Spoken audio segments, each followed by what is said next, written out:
ನಾಳೆ ಬೆಳಗ್ಗೆ 11ಕ್ಕೆ ಪ್ರಧಾನಿ ಮೋದಿ ನೇತೃತ್ವದಲ್ಲಿ ಸರ್ವಪಕ್ಷ ಸಭೆಯನ್ನ ನಡೆಸಲಾಗುತ್ತೆ. ಪಾಕಿಸ್ತಾನದ 21 ಉಗ್ರ ನೆಲೆಗಳ ಮೇಲೆ ಏರ್ ಸ್ಟ್ರೈಕ್ ಅನ್ನು ಮಾಡಿರೋ ವಿಚಾರದಲ್ಲಿ ಸದ್ಯಕ್ಕೆ ಯಾರು ಕೂಡ ತುಟಿಪಿಟಕ್ಕಂತಿಲ್ಲ, ಯಾವ ಪಕ್ಷಗಳು ಕೂಡ.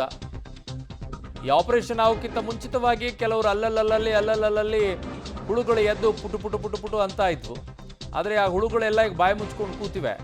ಅವರು ಈಗ ಜೈ ಜೈ ಜೈ ಜೈ ಅನ್ಕೊಂಡು ಓಡಾಡ್ತಾ ಇದ್ದಾರೆ. ಇನ್ನೊಂದು ವಾರ ಕಳೀಲಿ, ಅವರು ಶುರು ಮಾಡ್ತಾರೆ. ಸ್ವಲ್ಪ ಈಗ ಬಾಯಿಗೆ ಲಗಾಮ್ ಹಾಕೊಂಡಿರ್ತಾರೆ, ಒಂದು ವಾರನೋ ಒಂದು 10 ದಿನನೋ. ಆಮೇಲೆ ಕೇಳಕ್ಕೆ ಶುರು ಮಾಡ್ತಾರೆ, ಅದಾಯ್ತು ಇದಾಯ್ತು ಅನ್ಕೊಂಡು. ಯಾಕಂದ್ರೆ ಅವ್ರಿಗೆ ಲಗಾಮ್ ಇರೋದಿಲ್ಲ, ಅವ್ರಿಗೆ ಬೇಕಾಗಿರೋದೇ ರಾಜಕೀಯ, ದೇಶದ ಹಿತ ಅಲ್ಲ. ಪಾಕಿಸ್ತಾನದ 21 ಉಗ್ರ ನೆಲೆಗಳ ಮೇಲೆ ಏರ್ ಸ್ಟ್ರೈಕ್ ಆಗಿದೆ. 26 ಮಿಸೈಲ್ಗಳನ್ನು ಬಳಕೆ ಮಾಡಿಕೊಂಡು 25 ನಿಮಿಷ ಕಾಲ ದಾಳಿ ಆಗೋಗಿರೋದು. ಒಟ್ಟು 9 ನೆಲೆಗಳಲ್ಲಿ 9 ಜಿಲ್ಲೆಗಳಲ್ಲಿ ದಾಳಿ ಆಗಿರುವಂಥದ್ದು. ನನ್ನ ಸಹೋದ್ಯೋಗಿ ಶಬೀರ್ ನನ್ನ ಸಂಪರ್ಕಕ್ಕೆ ಸಿಗ್ತಾ ಇದ್ದಾರೆ. ಶಬೀರ್, ಈಗ ಬಹಳ ಮುಖ್ಯವಾಗಿರುವಂಥ ಬೆಳವಣಿಗೆ ಅಂತಂದ್ರೆ ಇಲ್ಲಿಗೆ ನಿಲ್ಲೋ ಲಕ್ಷಣಗಳಂತೂ ಇದ್ದಂಗೆ ಕಾಣಿಸ್ತಾ ಇಲ್ಲ. ಪಾಕಿಸ್ತಾನ ಆ ಕಡೆಯಿಂದ ಮತ್ತೆ ಶುರು ಮಾಡುವಂಥ ಲಕ್ಷಣಗಳು ಇದ್ದಾವೆ, ಅದು ಏನು ಬೇಕಾದರೂ ಮಾಡಬಹುದು. ಬಟ್ ನಾವು ಯಾವ ರೀತಿಯಾಗಿ ಸಿದ್ಧತೆಯನ್ನು ಮಾಡ್ಕೊಳ್ತಾ ಇದ್ದೀವಿ, ಜೊತೆಗೆ ನಾಳೆ ಸರ್ವಪಕ್ಷ ಸಭೆಯನ್ನು ಕರೆಯೋದು ಏನು ಮಹತ್ವತೆಯನ್ನು ಪಡ್ಕೊಳ್ಳುತ್ತೆ ಅಂತ? ಅರುಣ್ ನೋಡಿ, ಈಗ ಪಾಕಿಸ್ತಾನ ಪ್ರತಿದಾಳಿಯನ್ನ ಮಾಡುವಂತಹ ಸಾಧ್ಯತೆಗಳನ್ನ ಭಾರತ ಸಹಜವಾಗಿ ನಿರೀಕ್ಷೆ ಮಾಡ್ತಾ ಇರುವಂಥದ್ದು. ಅದಕ್ಕೆ ಬೇಕಾದಂಥ ಪೂರಕ ತಯಾರಿಗಳನ್ನು ಕೂಡ ಈಗ ಭಾರತ ಮಾಡ್ಕೊಂಡಾಗಿದೆ.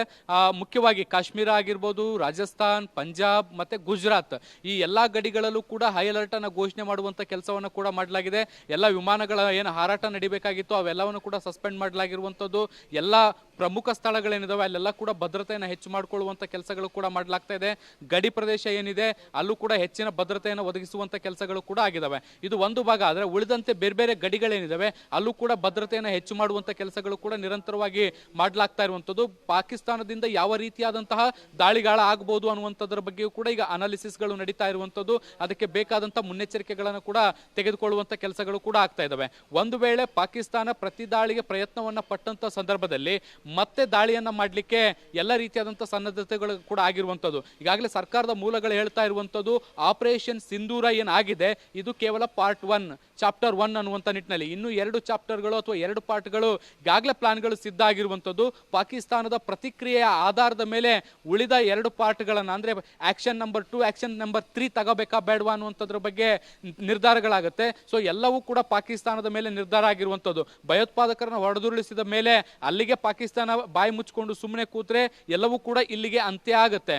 ಒಂದು ವೇಳೆ ಉಗ್ರರನ್ನು ಹೊಡೆದುರುಳಿದಕ್ಕೆ ಪ್ರತೀಕಾರವಾಗಿ ಭಾರತದ ವಿರುದ್ಧ ದಾಳಿಯನ್ನು ನಡೆಸುವಂತ ಸಂಚುಗಳನ್ನೇನಾದರೂ ಮಾಡಿದ್ರೆ ಅದಕ್ಕೆ ಏನು ಬೇಕಾದಂತ ತಯಾರಿಗಳು ಉತ್ತರವನ್ನು ಕೊಡ್ಲಿಕ್ಕೆ ಅದೆಲ್ಲ ತಯಾರಿಗಳು ಕೂಡ ಈಗಾಗಲೇ ಆಗಿರುವಂಥದ್ದು. ಆ ಎಲ್ಲ ಸಿದ್ಧತೆಗಳು ಕೂಡ ಈಗ ನಡೆದಿರುವಂಥದ್ದು. ಇದು ಒಂದು ಪಾರ್ಟು.